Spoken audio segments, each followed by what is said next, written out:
Halakak niya'y nakakahawa, tumatawa na kahit sino, maging mga nagluluksa sa lamay. Hindi na aking kapartner, si Cody yan. Ang paalala ng tambalang bala-subasa ng balaurang ay magang intensyon na mamulit sa boys na nila. Sabay-sabay tayo mga kabisyo. Una, magdasal ka para mabuhay ka. Pangalawa, mag-toothbrush ka para mabuhay naman ang iba. Yun! Maganda morning sa lahat ng mga kabisyo natin nakatutok ngayon. At sa lahat ng mga masaya kasi may pera pa ang wallet. Kasi kakasweldo lang kahapon. Mainit-init pa ang laman ng bulsa, mainit-init pa ang laman ng wallet. O, ingatan yung mga perang yan, ha? Legend, marami po masasama ang loob ngayon. Marami yung hold-upper, Diba? marami mga snatcher, at marami mas mabuti na nga minsan yung yung hindi na nagtatagal yung pera sa wallet mo, ikakalat mo na, nagpapabayad ng utang, di ba? Yeah. Pero at least parang nagka-hold up, hindi masyado masakit, wala masyado kukuha, di ba? Yun eh. O, ingatan kasi pinaghirapan natin ang ilang araw yan. Hindi yung mga sweldo-sweldo ganyan. Naghanap iba talaga ang strategy ng mga sanisigang minsan. Kasi malilito kasi hindi, madami nakapalibo sa'yo, dami nagmamanman sa'yo. Kasi mga ganyan masasamang elementos sa Saka buhay. kasi yung sa mga ATM, di ba yung parang naglalagay sila ng glue? Di ba? Kunyari, hindi lalagay yung pera mo. Yung mga Pero, ganun, oo, pero abangan ka kasi sila yung kukuha ng pera mo, yung withdraw mo, nakadikit parang mga ganun. Kunyari, i-assist ka, yung mga ganun Oo, yung kwento. mga ganun, nakakalurke. O, ingatan ng mga perang binaghirapan, ha? Ingat Sweldo po, tayo. tandaan niyo po kapag ka ang mga ganyan na ay yung mga modus operandi na yan, hindi po yan kumikilos na mag-isa. Correct. Lagi po yan merong mga galamay. Di ba? Parang kung akala mo, di ba, kunyari, snatchan ka. Yes. Tapos kunyari may concern sa'yo na, naku, ganyan-ganyan, ganito gano'n, kino-comfort ka kuno-kuno, yung pala dinudukutan ka na rin at the same time. Oo. Na kailangan po mga kabisyo mag-ingat po tayo. Huwag po tayong tatanga-tanga sa madaling salita. Mahirap yung tatanga-tanga sa kalsada.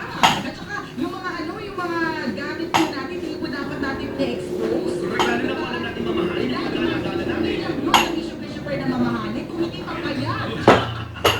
Hindi mo pa nga tapos-sulugan sa Bombay yan. Hindi mo pa tapos-sulugan doon sa kinuhanan mo ng mamahaling gadget na yan. Diba? Tapos ilalabas mo, alam mo naman nag-jeep ka, alam mo naman sumasakay ng FX. Correct. Mga mitsa ng buhay minsan yung mga gadgets na yan eh. O, lalo na, again, kung alam mo nasaan ang anong lugar ka, doble ingat ang pera ng mga mamahaling gamit mo. True na siya. Hindi proper na place ang kalsada para ipagyabang ang mga gamit mo. Kasi baka mamaya yan pa maging mitsa ng buhay mo. Ingat po mga kabisyo at importante siya sa the maximum level ages. Mag-multivitamins Enervon every day. Kahit araw-araw tayo nagtatrabaho, kagaya namin, walang pahinga kahit weekend, nagtatrabaho pa rin ang puyatan. Correct. Matindi ang pangangailangan sa pera. Mga Andalus. Yun eh, di ba? Kailangan mag-multivitamins Enervon every day. Lalo na kung napaka-busy niyo pong mga tao. May energy ito. Energy sa todo-todo energy. And Energuards kasi it guards us against sickness. Corrected by ng bonggang-bongga. May tanong dito, kauna-unahan, bakit daw lagi kang bulol? May isip po nila ni Chuper. Kaya may mga girlfriend niya, hindi nasasaya, may sila nila. Depende yan, partner. Sa ano naman? Hindi ko maliwanagan dyan eh. Sige, explain mo sa amin, kasi marami nagtatanong ba daw, sabi ka daw kayo. Depende sa mood. Okay. Oo, kapag okay na okay ang mood, humahaba ang dila ko. Ganun ba? Ay, lagi ko wala sa mga. Lagi ba sa mga, lagi ko wala sa mga. Kapag nasa mood ako, ay kapag wala ako sa mood, hindi yung dila ko, partner eh. Ay, araw-araw wala sa mga. Ayan yun na po, may sakit po siya. Wala na po yung visa nagtulog sa akin eh. Maka-order na ako ulit. Wala na kasi out of stock na daw sa ngayon. Ano ka ba? Meron ka namang pera. Sa ibang bansa yung order ngayon, yung mga level ng utak mo kabisyo kay Shopper na medyo mahirap-hirap na gamutin. Ibang bansa na manggagaling yung gamot. Kaya mo yan. Pilit mo na. Kailangan mo yan. Kaya magkakagilap ako ng maraming pera para makuha ko. Correct. Pero sa malaki check ng Tita Bote. So gusto niya maging pulol. Bakit? Oo. Kanya Ay, kasi doon si naman Budoy yun eh. Ay, doon niya si Budoy. Anong gagawin natin? Kanya trick yan, wala pa kayo naman. Walang masagin ang trip kasi gusto ni Christopher lagi siyang bulol at agad yung dila niya. Anong gagawin natin, di ba? Magandang morning. Nicole Yala and Christopher. Advice naman po, yung nanay ko po kasi nag-asawa ulit. Ang problema, simula na nag-asawa siya ulit, hindi na po sila nagkakasundo ng ate ko. Ano po ba ang dapat kong gawin? Hihirapan na po kasi ako sa sitwasyon. Thanks and more power. Yan. Anong dahilan? Bakit hindi sila nagkakasundo? Baka naman yung inasawa ulit ng nanay mo, ex na ate mo.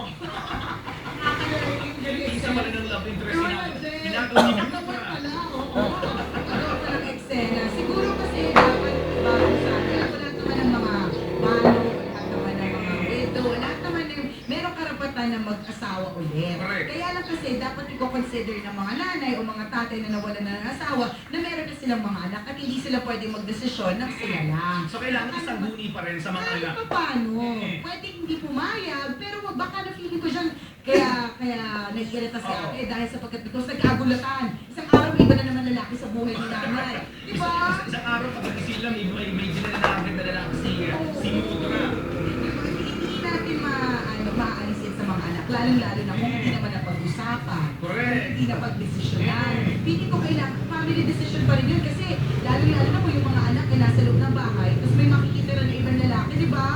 Ano yun, adjustment yun Hindi eh. adjustment ang kailangan. Kaya kailangan may consent ng bawat family Ako sa member. akin, para sa akin, kailangan may consent. Pero syempre, huwag niyo di ba pipigilan ng nanay ninyo. Kasi kayo mga anak, mahal yung mga nanay ninyo. Alam namin yan, di ba? Pero may mga pangangailangan din ng nanay na hindi kaya ibigay ng anak. Ang kaya ibigay lang ng lalaki. Alam mo yan. So bigayan lang. di ba? Oo. Magahingi natin yung consent ng mga anak at kapag nandiyan na, bigayan din sa kasama din naman na maayos yung lalaking bagong darating sa bahay. Ngayon, kung ang eksena, nandiyan na yung lalaki sa bahay, Hindi pa rin kayo magkasundo. kailangan pag-usapan niyo yan. Ano ninyo? Anong rason?